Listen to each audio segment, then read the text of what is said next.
excited about this opportunity. You know, practicing this time of year is not fun, but I think our kids have had a great attitude about it and been grinded through some midday practices in some pretty warm weather. I think we've had 2 really good weight room sessions, some conditioning sessions, and really competed a lot during practice as well. We played some simulated innings on Monday with some guys who didn't pitch on the weekend. So it's been a pretty good week of preparation, and that with a whole lot of calls to our signing class to see if they're going to show up.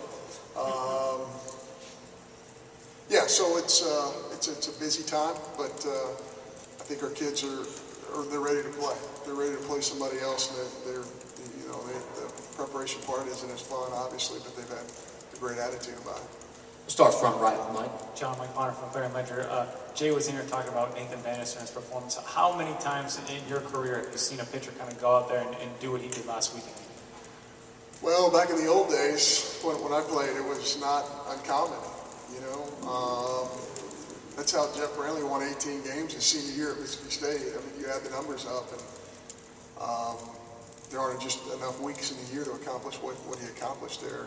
It was just pretty common at one point in time, and now in the age of, I guess, specification, you don't see that as much. But, you know, in a lot of cases, there's no tomorrow. And, you know,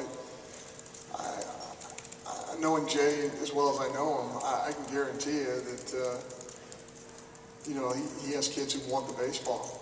And, you know, I completely understand that. So, yeah, it's every single kid's different. You know, some can do those kinds of things and some can't.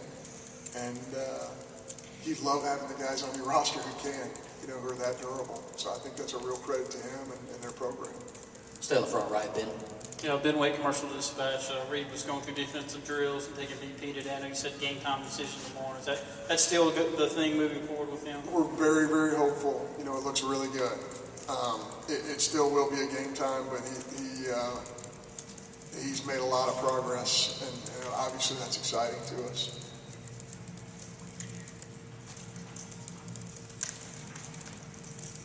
Any other questions? We'll start with Bill.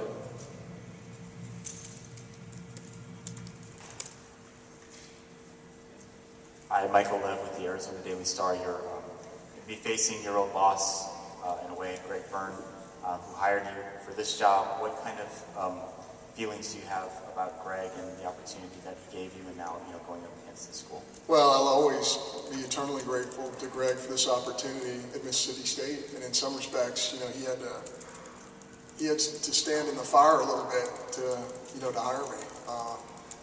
I'm not sure it was the most convenient thing in the world for him, and I know there were some powers that be that didn't want to see that happen. But I will always be grateful to Greg. And he is smart. He works extremely hard, and he's very, very creative. And I feel privileged. You know, there are times in our profession where you might hear, you know, friends talk about, you know, administrators not being fair and not being, you know, thinking out of the box. I have always been around ADs who are just really smart people and were really creative and helped us grow as a program. You know, Mitch Barnhart at Kentucky, Scott Strickland, and, you know, how about a shout out to Mitch Barnhart, who spawned Greg Byrne, Scott Strickland,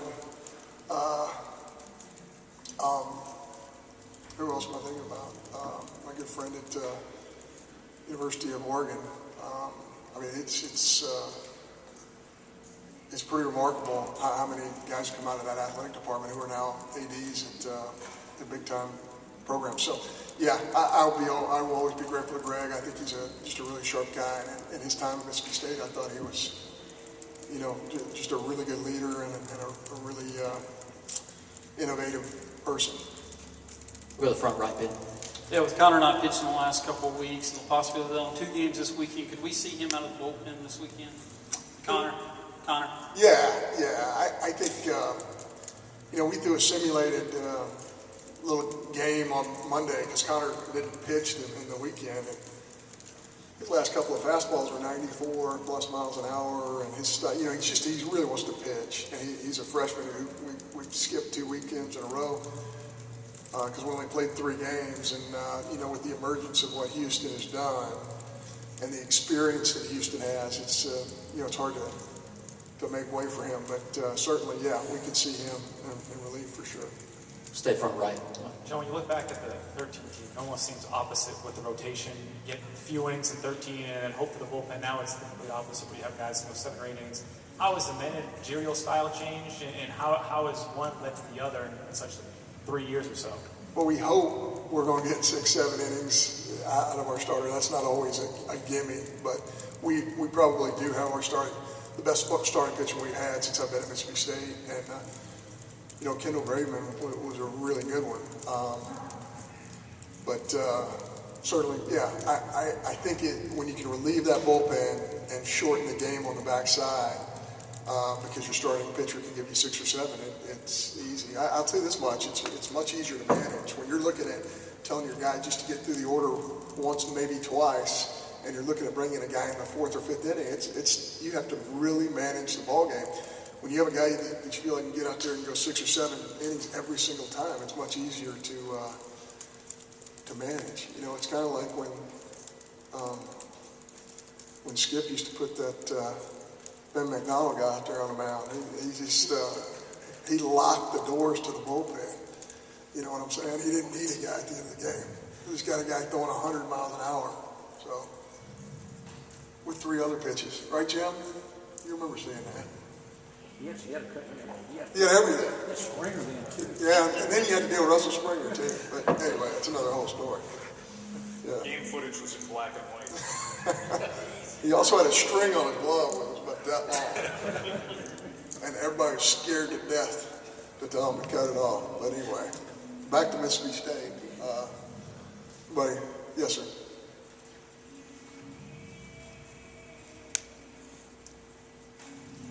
You've had several days now to study up on Arizona. What stands out to you about that? You know, I really like their club because in a lot of ways it kind of reminds me of our situation.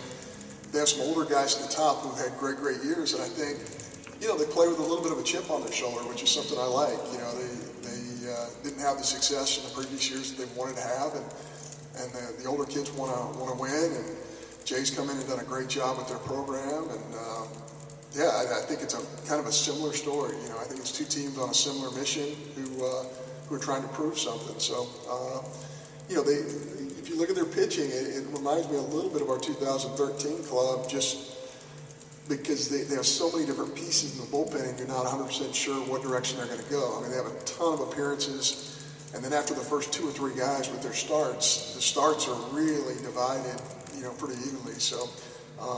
Yeah, and then you look, you know, at a Bannister and see his durability, and you know, wonder if he can get you twice in one weekend. You know, Delback out of the bullpen and starting. You know, I mean, with his athleticism and arm strength, you know, they have a nice mix of left, right. It's a good club. I've watched a ton now.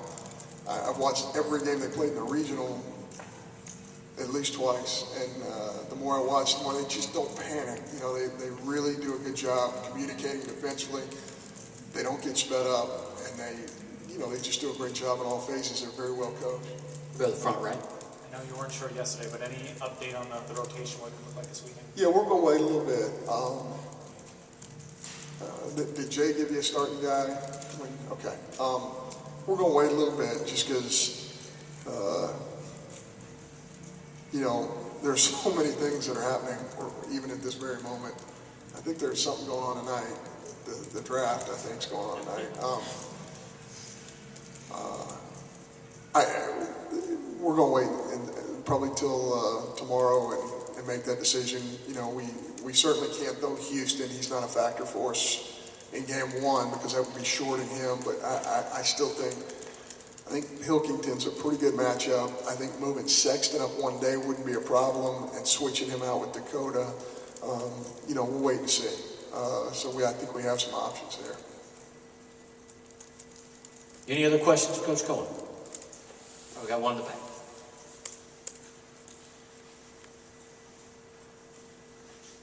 John, obviously, Dakota didn't have his best outing last weekend, but is there a silver lining in that with him only throwing 70 pitches last weekend? You know, maybe.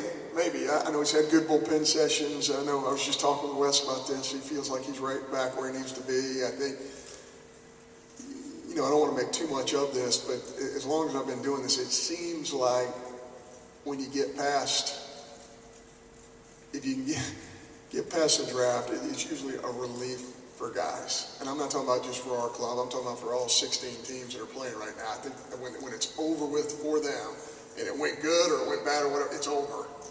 I remember Adam Frazier in 2013, we go to Virginia, and just him knowing that he had been drafted, I mean, it just seemed like a ton of bricks had been lifted off his shoulders, and he went 6 for 6, and Hunter had a great game. I just thought, you know, I just think you're asking a lot of these kids. But again, it's the same way for all 16 clubs that are left in this tournament, and yeah, I think he can get right back to where he needs to be. Prior to the SEC tournament, you know, he had 3 really, really good outings in a row, and there's no reason why he can't get right back to that level. All right.